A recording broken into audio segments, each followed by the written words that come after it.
Vítaj v ďalšej časti podcastu Rozumná viera. Dnes budem hovoriť o odpustkoch. V súvislosti s odpustkami majú ľudia rôzne aj nesprávne predstavy.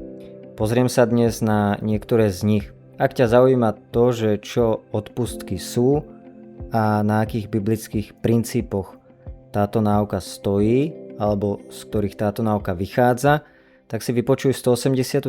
časť.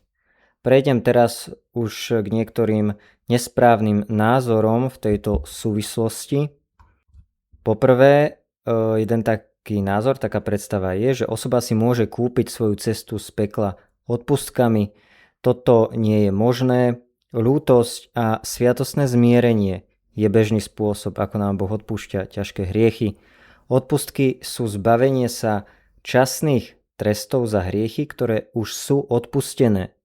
Takže odpustky neznamenajú odpustenie hriechov, ale ich získanie vychádza zo skutočnosti, že hriechy sú už odpustené. Kto teda neľutuje a zostáva obrátený chrbtom k Bohu a nechce sa s ním zmieriť, tomu teda asi veľmi nepomôžu. Kto je teda v pekle, odpustky mu nepomôžu. Po druhé, druhá nesprávna predstava, osoba si môže kúpiť odpustky za hriechy, ktoré ešte nespáchala. Opäť zle. Odpustky sa netýkajú zatiaľ ešte nespáchaných hriechov. Odpustky nie sú ani povolenie k hriechu a už vôbec nie sú odpustením budúceho hriechu. Po tretie, tretia nesprávna predstava, človek si odpustkami môže kúpiť odpustenie. Teraz teda priamo k tomu, čo som už spomínal. Môže vzniknúť mylná predstava, že odpustky sú odpustenie hriechov. Ale je to teda inak. Odpustky sú založené na predpoklade, že hriechy už sú odpustené. Katechizmus v bode 1471 uvádza: odpustky sú odpustenie časného trestu pred Bohom za hriechy, ktoré sú už odpustené, čo sa týka viny. Odpustky teda hriechy neodpúšťajú, týkajú sa len dôsledkov, ktoré zostali po už odpustených hriechoch. Štvrtá nesprávna predstava. Odpustky boli vymyslené ako prostriedok na získanie peňazí. K tomu by som povedal to, že skôr sa vyvinuli ako reflexia sviatosti zmierenia, zároveň pobádajú k duchovnému rastu a k zmierneniu následkov našich zlých činov, skutkov, hriechov. Predstavujú spôsob skrátenia pokánia sviatostnej disciplíny a používali sa stáročia predtým, ako vznikli problémy s peniazmi. Piata nesprávna predstava. Odpustky skrátia čas v očistci o presný počet dní. Cirkev však netvrdí nič o tom, že ako dlho alebo krátko trvá čas v očistci vo všeobecnosti. Karl Keating vo svojej publikácii uvádza, citujem, číselný údaj priradený k čiastočným odpustkom nikdy neznamenal to, o koľko dní sa vám skráti pobyt v očistci. Znamenal, že získate čiastočné odpustky rovnakého charakteru ako prví kresťania, keď činili pokánie po túto určitú dobu.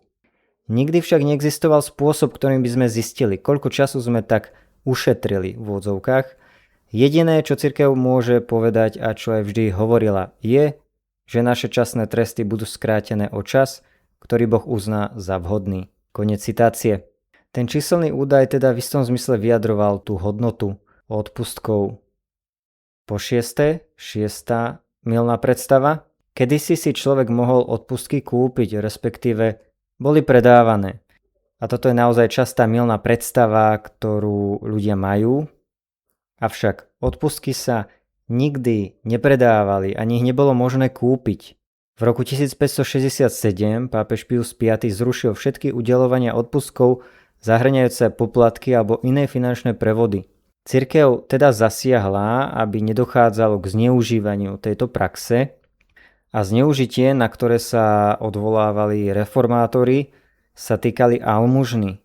Odpustky bolo možné získať aj prispením na nejaký charitatívny účel či nadácii. Inak povedané, cirkev udeľovala odpustky veriacim, ktorí po prijatí sviatosti pokánia konali skutky pokánia, medzi ktorými bolo aj dávanie almužny.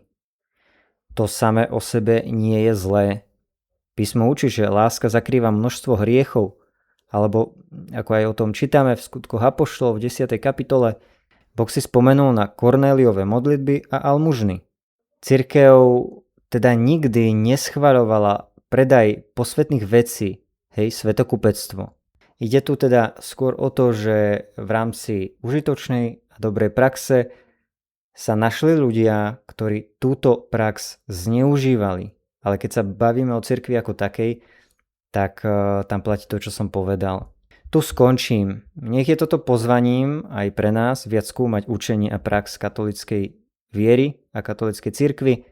Odpustky nie sú vstupenky do neba, neodpúšťajú hriechy a nikdy neboli predávané v zmysle nejakého všeobecného schválenia alebo nariadenia cirkvi.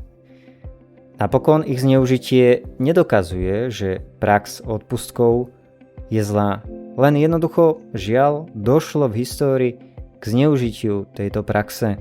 K tomu toľko na dnes. Ďakujem ti za vypočutie a maj ešte pekný deň.